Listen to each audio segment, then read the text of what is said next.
Hello friends, welcome to my channel, Recap Stories. Today, we discuss a story that begins in a zoo where hunters kidnap a lion cub. The cub is locked in a cage and taken away on an airplane. Next, we see a 25-year-old woman, Alma, who loves playing the piano and has a deep affection for animals. One day, she decides to visit an island that once belonged to her grandfather. Years ago, her grandfather had adopted her, and after his death, she inherited the island. When Alma arrived, Uncle Joe welcomed her warmly. There was a beautiful house on the island, and Alma decided to spend the night there. At night, she watched her grandfather's videos, which brought tears to her eyes. In one video, her grandfather shared that a female wolf named Snow had somehow arrived on the island years ago, and over time, they had formed a strong friendship. Her grandfather suggested that Alma find Snow and befriend her as well. That same night, due to bad weather, the plane carrying the lion cub crashed on the island. Startled by the noise, Alma went outside to look, but since the island was large, she couldn't see anything. The next morning, two young men named Charles and Eli arrived and set a trap to capture Snow. They were the owners of a wolf park and wanted to take Snow back to their park. Soon after, Snow got caught in the trap, but with her cleverness, she managed to cut the trap and escape before Charles and Eli arrived. Snow swam across to the other side of the island, where she encountered Alma. At first, Alma felt nervous, but then she remembered her grandfather's words and began gently comforting Snow. A little while later, Alma reached the crash site, where she was relieved to find that the lion cub was unharmed. The cub had fallen into a tree nest, and a bird pushed it out, making it land in Alma's lap. Alma brought the cub back to the house. Around the same time, Snow also arrived at the house with her cub. Seeing the three animals together brought Alma joy. She quickly called Uncle Joe, but he advised that keeping wild animals at home might not be suitable and suggested they be handed over to the zoo. Uncle Joe also mentioned that zoo staff would likely arrive soon, searching for the lion cub. And indeed, the next day, animal control officers arrived. Alma knew that the zoo staff were often harsh with animals, so she decided not to tell them anything about the animals. She lied, saying she hadn't seen any lion cub. Upon returning home, she saw Snow nursing both her cub and the lion cub. Seeing this, Alma felt immense happiness because Snow was taking care of both cubs. Time passed, and the two young animals developed a strong friendship. Alma named the wolf cub Jack and the lion cub Dreamer. Uncle Joe worried that these wild animals might harm Alma, but several months passed without incident. By now, both cubs had grown, and Alma would take them around the island, playing with them in her grandfather's favorite spots. Unfortunately, one day, Alma went out for a piano audition. During her absence, the wolf park owners trespassed on the island and managed to capture Snow, taking her with them. Alma was selected in the audition and returned home thrilled, only to be devastated by the sight of a disheveled house, as both cubs were hungry and distressed. Alma searched the entire island for Snow, but she was nowhere to be found. Now, Alma was responsible for the two cubs, so she had to give up her piano job. One day, Uncle Joe returned to the island. He was angry upon finding wild animals still there and insisted Alma sell them to the zoo immediately. Alma explained that it was her grandfather's wish for her to care for the animals. She further expressed concern that in a zoo, countless unknown hardships could befall these innocent creatures. Eventually, Uncle Joe agreed and embraced Alma. From then on, Alma spent most of her time feeding and caring for the animals. Alma loved Jack and Dreamer deeply, and in return, the animals adored her. A year flew by, and the animals grew even larger.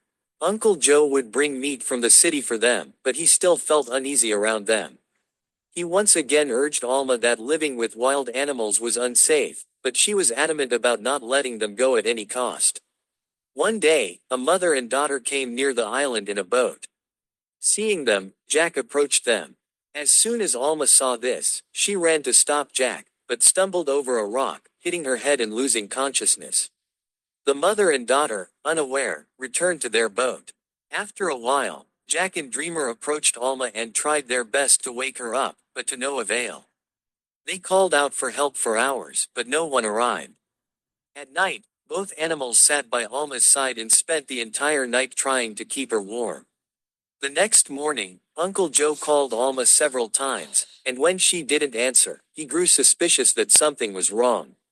He rushed to the island, fearing that the wild animals might have attacked her, and called animal control. But when he found Alma unconscious and the animals guarding her, he felt deep regret for his misunderstanding. Later, Alma was taken to the hospital, where the doctor said that if Jack and Dreamer hadn't kept her warm, she might not have survived. Animal control took Jack and handed him over to Charles and Eli, who then realized that Jack was actually Snow's cub. Meanwhile, Dreamer was sold to a man named Alan, who owned a zoo. Alan was a cruel person, often harsh with his animals, but his son Raffi was soft-hearted and soon became friends with Dreamer. A few days later, Dreamer was drugged and forced to perform in a circus. Having lived peacefully on the island, Dreamer suffered greatly under these cruel people. Raffi would often visit Dreamer, trying to comfort him. When Alma regained consciousness in the hospital, she immediately inquired about Jack and Dreamer. Uncle Joe, deeply saddened, told her the whole truth. As soon as Alma was discharged, she went straight to the animal control office, where she learned that Jack had been sent to the wolf park. One day, Dreamer was transferred to a circus group. As soon as Alma heard this, she became extremely angry and began yelling at the officer. However, Uncle Joe calmed her down. After some time, Alma called Allie and asked about Jack. Allie told her that Jack was happy there and had made new friends. This gave Alma some relief, but she was still very worried about Dreamer. For the next few weeks, she searched for Dreamer in every circus in the city, but found no clue. Meanwhile, Dreamer was making a lot of money for Ellen, and soon Dreamer became famous under the name, Starline. One day, the circus group passed by the wolf park, and Jack recognized his childhood friend. Using his wits, he escaped from the cage. Ellie, observing this, realized that Jack was very clever and was certainly looking for something. Soon, Jack reached his friend Dreamer and smartly freed him as well. The two friends, meeting after so many months, played joyfully together. When Ellen learned about Dreamer's escape, he angrily took out his tranquilizer gun. His son, Raffi, tried to stop him, but the greedy Ellen ignored him.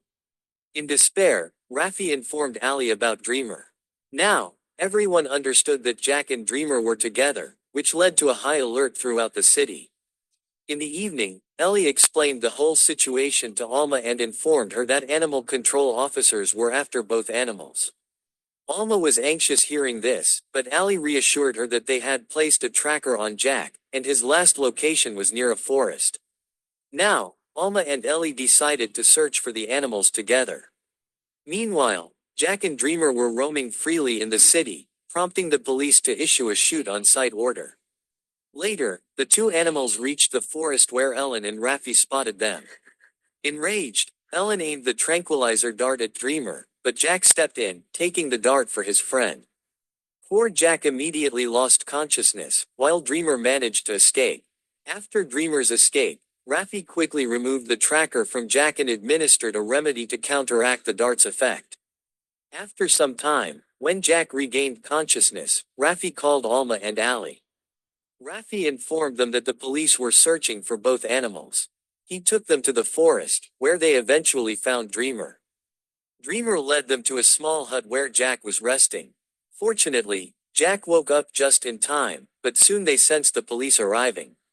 Alma discreetly guided the animals to escape through a hidden path. To reach the island, it was necessary to cross a river, which was the only way to evade the police. However, there was no boat, so everyone had to swim across. Jack immediately dived into the river, but Dreamer was afraid of the water. Alma tried to encourage him, but Dreamer turned back toward the forest.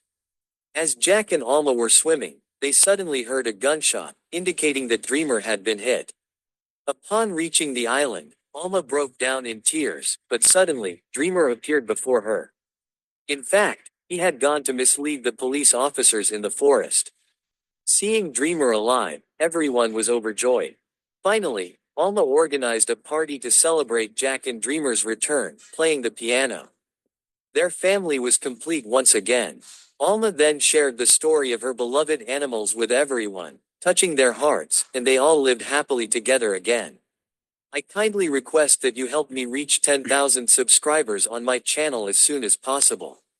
We hope that you all enjoy this video and that you will give it a like. Please subscribe to our channel. Thank you very much for your heartfelt comments. We will see you in the next video.